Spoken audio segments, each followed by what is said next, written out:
that's great. I have a lockup torque converter transmission with a non-lockup input shaft on it.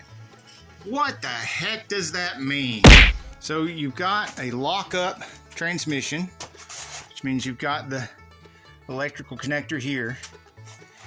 And so you know that it's a lockup case, but you look around here and instead of seeing the lockup input shaft with an O-ring for the lockup torque converter, instead you find a shaft that looks like this, and it has no O-ring or anything because it's a non-lockup input shaft. And you probably got a non-lockup torque converter in the unit too, and somebody at some point, probably several somebodies, have been working on that transmission. Instead of putting the factory parts back in it or hunting down a non-lockup transmission case, which costs a lot more than a lockup transmission case because they're in much higher demand, they just put the non-lockup forward drum with the forward input shaft and a non-lockup torque converter in there. And to find out if that's what they did, what you do is pull the pan off, look at the valve body, and right up here near the top of the valve body, if it's still got a lockup valve body, it'll have this lockup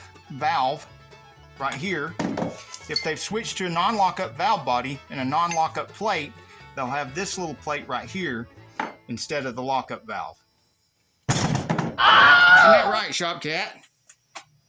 Hey, Shop Cat.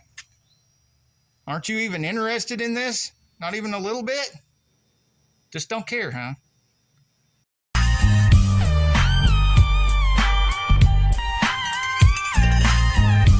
Okay, I see how you are.